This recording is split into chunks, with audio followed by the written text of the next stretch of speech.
Well, welcome back to the Prospect Hut. This is a offshoot of my baseball hut, and on here, obviously, we talk about prospects, and particularly Mets prospects. And I'm going to give you the minor league report for the week, and this is from Mesmerized.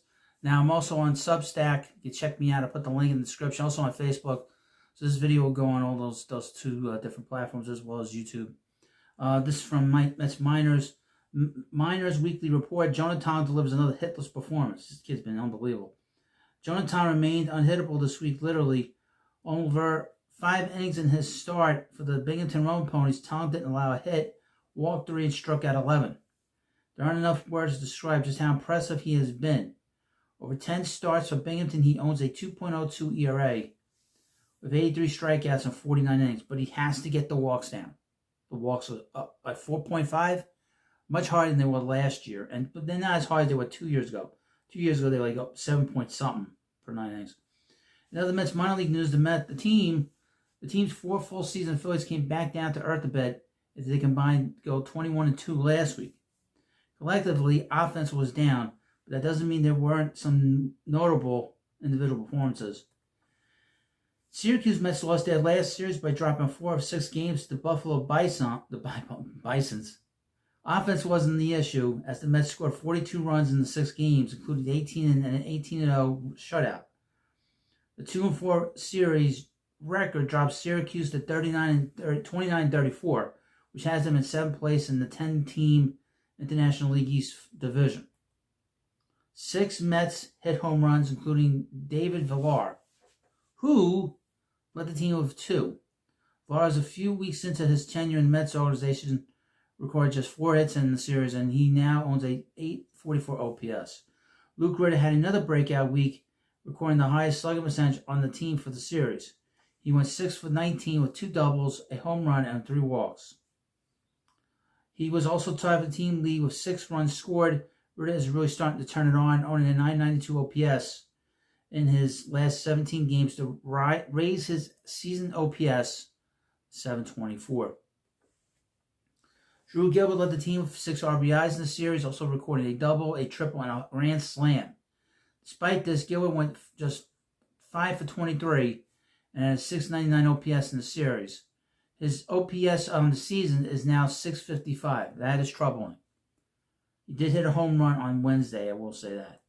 Brandon Sprout looked phenomenal against Buffalo, striking out 4 over 6 shutout innings. He now has a 2.25 ERA in his last 3 starts, but still owns a 5.33 ERA on the season. Frankie Montas made 2 rehab starts as he looks to work his way to the major league team for his Mets debut, but neither start went well for the longtime major leaguer. In 7 2/3 innings, he allowed 8 runs, including a whopping 6 home runs. Wow. The stats aren't pretty, but the most important thing is Montas shakes the rust off and feels healthier each time he goes out there. You never know what these pitchers are working on. They're just trying to be healthy. But hopefully when the bell rings, he'll be ready. In Double-A, the Binghamton Roan Ponies continue their rollicking start to the season with a series win over the Somerset Patriots. Grabbing 5 of the 6 games, Binghamton has built a formidable lead in the Eastern League Northeast Division, sitting at 38-18. Wow. Ryan Clifford and Kevin Parada each hit 2 home runs in the series, leading the team. Clifford's home runs were most of his damage, as he recorded just 3 hits in the series, but he also walked 8 times while striking out twice. Parada, meanwhile, did more damage with the bat by recording 6 hits. He also walked 4 times and stole a base. Clifford maintains a solid .792 OPS, while Parada is creeping up and sits at .634, which is interesting. The last time he was mentioned in any of the reports, he was in the 400s. So he has really jumped up in a big way. Jeff Williams played really well in the series, even after getting hit on the helmet with a fastball. That didn't deter Williams, who was back in the lineup 2 days later. He finished the week with 6 hits, including 2 doubles, and also had 5 walks. I would mention that on Wednesday, he had 2 home runs. DeAndre Smith also had a fantastic week, leading the team with 7 RBIs. Smith added 3 doubles, a triple, and a home run, 3 walks, and a stolen base. In addition to what Jonah Tong did this week, Zach Thornton added yet another gem to what has been a brilliant season, allowing 1 run over 6 2/3 innings while striking out 8. At High A Brooklyn, the Cyclones cooled off a bit, splitting their series with the Wilmington Blue Rocks. At 39-18, they retain a tight lead in the South Atlantic League division, up game and a half. Offense was hard to come by for the Cyclones, but Carson Bench still had a solid week. Bench also recorded a stolen base. The outfielder has seen his OPS drop a bit, but it remains great at 902.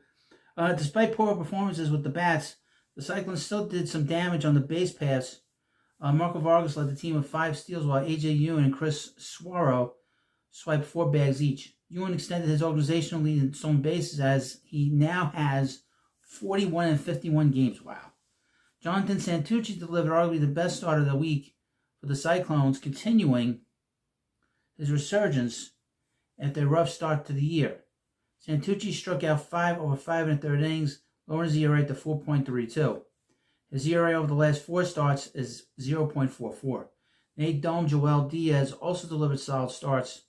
Dome struck out 6 over 5 innings, while Diaz allowed 1 run in 5 innings. Dome now has a 2.51 ERA in Brooklyn and a 2.95 ERA overall, while Diaz lowered his ERA to 3.83. In Low A St. Lucie, the Mets lost 4 of their 6 games against the Dunedin Blue Jays, scoring just 15 runs in what was a very quiet series. The Mets are now 30-26 and own a 4-game lead in the Florida State League East Division. Yahara Cervas stood out for the Mets, tying Colin Houck for the team lead with 6 hits while also leading the team with 4 runs. Cervas raised his OPS on the year to 755. Houck also had a solid week, going 6 for 17 with a double, 2 walks and a stolen base. Houck has been a lot better lately than he was earlier in the season. Going back to May 2nd, Houck has an 8.53 ERA in 29 games since then, and he owns a 771 OPS for the season. In his first start with St. Lucie, after starting the year with the FCL Mets, Jose Chirinos delivered by striking out 7 for 1 2/3 innings. He has made just 5 appearances, 4 starts this year across 2 levels, but he's looked fantastic. Currently owns a 1.80 ERA. Edgar Moreta continued his great season, striking out 8 and allowing 1 run in 5 2/3 innings. He lowered his ERA in St. Lucie to 3.27. Franklin Gomez also shined in his start, striking out 6 over 3 2/3 hitless innings. Gomez owns a 3.15 ERA in 6 appearances this year, looking better than he did last year when he accumulated a 4.28 ERA. The Florida Complex League Mets had a good week, going 3-1 to improve their record to 9-13. They are tied in last place with the FCL Marlins in the Florida Complex League East Division. Randy Gomez played great in 3 games, recorded 2 homers and 5 RBIs. The outfielder has a 934 OPS in 19 games. Jeffrey Rosa also had a good week, recording a home run in 9 at-bats. He owns an 807 OPS in 14 games.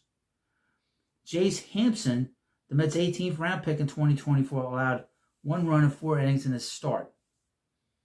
He owns a 2.77 ERA in 5 appearances. Jose Escobar also looked great, allowing an unearned run in 3 innings in his start. He has a rough 9.00 ERA in 5 appearances. The DSL Mets, Orange, went 2-3 this past week, putting them at 3-3 in the young season. The DSL Mets Blue, meanwhile, went 0-5 and are now 0-6 to start their season. Oh boy. 6 games into his professional career, Elian Pena has yet to collect a hit. The Hollytown International prospect is 0-17 with 2 RBIs, 2 walks, and 3 stolen bases. Junior Amparo has a 1375 OPS, and Alex Acosta with 1121 OPS, both playing for DSL Mets Blue, have been impressive in a very small sample size. Osiris Calvo has pitched 3 1/3 innings with no runs, and Devi Victoria pitched 5 2/3 innings with an earned run.